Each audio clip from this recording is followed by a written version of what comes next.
What is going on, football fans? Back at it with another New York Giants video. And in this video, we're going to talk about the news that came out earlier this morning about Adoree Jackson. The New York Giants now have reworked another salary to try to allow themselves to get within the cap.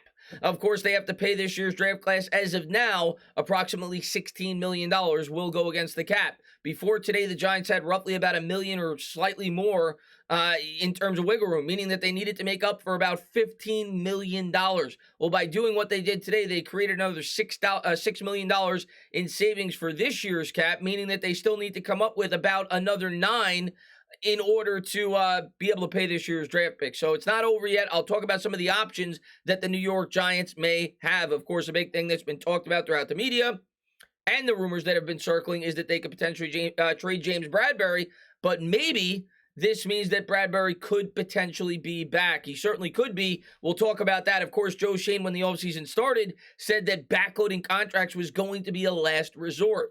Well, before today, he had already done it with Graham Gano. That was a minor pushback of about $3 or $4 million, which made sense. Gano doesn't make a whole lot of money. He's going to be in the long-term plans of the team, being that he's a pretty stable kicker. Adoree Jackson, well, it's a pretty decent hunk of change. Also today, the offseason started for the New York Giants. If anything comes out with that, I'm sure I'll have a video up with that as well if anything interesting comes out. Let's talk about that briefly before we get into the Adoree Jackson news.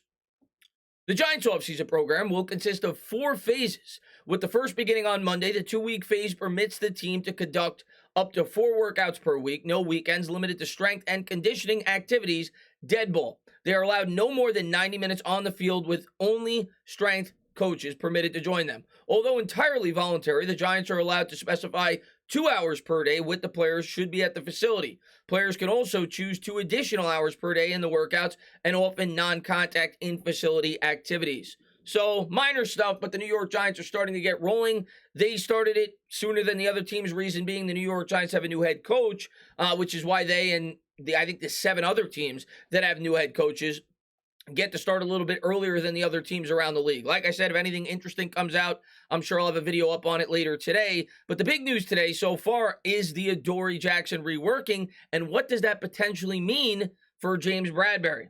Well, let's dive into it. This coming out from Field Yates. The Giants have converted $8.95 million of cornerback Adoree Jackson's contract into a signing bonus, with a void year added, creating $5.98 million in cap space per sources. So about $6 million, meaning we're at about approximately 7, meaning we need to create another 9.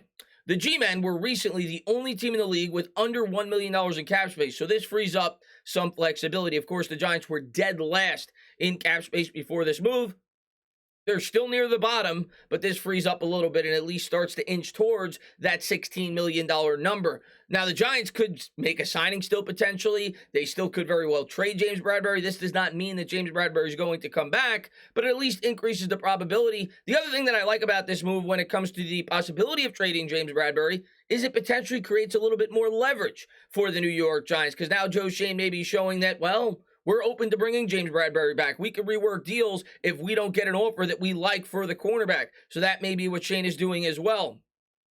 As Yates notes, the Giants were down to about $1 million in cap space. Got this from GiantsWire.com. With as much as $16 million needed to sign their 2022 NFL draft class. And while restructuring Jackson's contract does clear up some space, the team still needs quite a bit more prior to signing any of their draft picks. Under the new terms of Jackson's contract, his 2023 cap hit will increase and at $3 million in dead money will be added in 2024. They added a void year. Let's get into the contract specifics, at least according to Spot Track.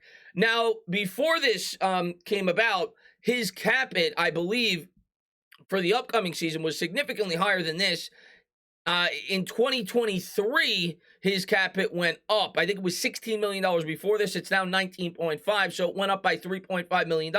So that affects the cap by about $3.5 million. His dead cap hit is, his void year in 2024 is $3 million. So it affects the cap by $3.5 and $3 million in the 2 following seasons. However, like it said earlier, they created about $6 million in cap space for this year, which the New York Giants desperately needed. Like Joe Schoen said when he initially took the job, it is not ideal to backload salaries. I know a lot of Giants fans talk about how they want to rework contracts, But if you're going to do it with a player on this team, a player like Adoree Jackson makes some sense. And it's not a whole lot of money. The Giants had a good amount of cap space as is next year. You're only committing another $3.5 million towards that salary cap and an additional $3 in the following year with the void year. It also leaves open the possibility that the Giants could potentially extend Adoree Jackson in 2024 and beyond. Jackson's still relatively young, so if you were going to do it with a player on this roster, he made probably the most sense. You were able to move a good amount of money due to the fact that he's making a solid amount. He had a pretty good year last year. We all know that the New York Giants need strong cornerback play with Link's system, and he's only going to be 27 going into the year. So I think it makes sense. And from Adoree Jackson's perspective, I think it makes a whole lot of sense as well, because it makes it so the New York Giants more than likely are not going to cut him going into next year. His dead cap hit before this move was only about $4 million next year. So if he had a regression in play, the Giants could have potentially saved $12 million on next year's cap by moving on from Adoree Jackson. This further commits the Giants to Jackson in 2023. But I do think, if, like I said, if you were going to extend a player and rework some of the contracts, he makes sense. I would think the Giants, especially if they're going to trade Bradberry or if they're not going to bring Bradberry back past this year, certainly needed to hold on to Adoree Jackson. It's going to be hard enough to fill one cornerback vacancy, let alone two, within the next couple of years. So I think it makes sense. If they were going to backload a salary, I think he makes the most sense. In terms of what the Giants can do to create the other $9 million, well, I'm just spitballing here. They could do several things. The first and most obvious thing has been what's been talked about. Trade James Bradberry. If you look at the top of this chart, James Bradberry's dead cap hit, at least according to SpotTrack right now, is $11.7 million. If he remains on the roster, he is due $21.863, meaning it would be a little bit over $10 million in savings. That would make up for the discrepancy. Other things that they could potentially do, if you look around this chart, there's small cuts at the bottom with guys like Julian Love, who I don't think they're going to cut. We've already gotten rid of two safeties, but that would save you about 2.6. One guy I don't have here is Jimenez. They could save you another $1 million. Nick Gates, coming off the leg surgeries, could potentially save you about 2.2. So there are options for the Giants to potentially keep James Bradberry. They also could trade down in the first round of this year's draft. The Giants right now are due to pay the 5th overall pick about $6.5 million and the 7th overall pick about $5 million, according to the rookie salaries in the 2022 season, if they do stay at those spots. However, if the Giants were to trade back all the way, say, to 20 with the Steelers, that could potentially create about $3 to $4 million in cap space. And then if you made some small cuts to go with that, that could make up the discrepancy. Another player that the Giants could potentially backload is Leonard Williams. Leo is still relatively young, and the Giants could feel like he could be in the long-term interest of this football team. And as bad of a contract as that may appear to some Giants fans, it may not look that bad in a year or two when you see some of the contracts that these players are getting. You look at Austin Johnson, for example. I think a lot of people were shocked. He got about $7 or $7.5 million a year. So we'll see what the Giants do, but this may at least increase the possibility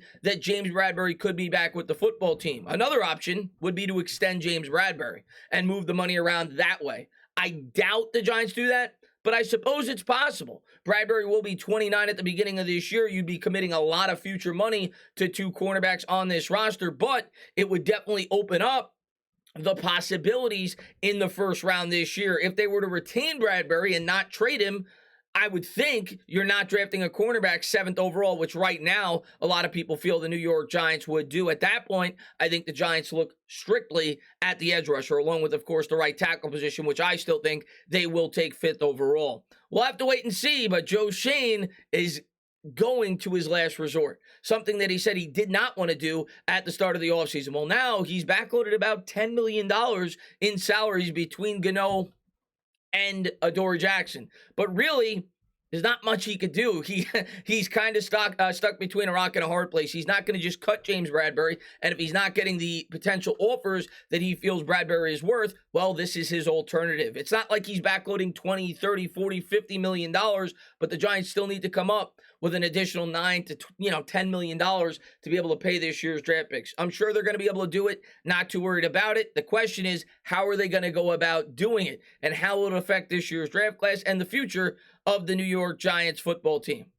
As always, guys, if you liked what you watched, please subscribe, drop a comment, maybe give me a little thumbs up. Cheers.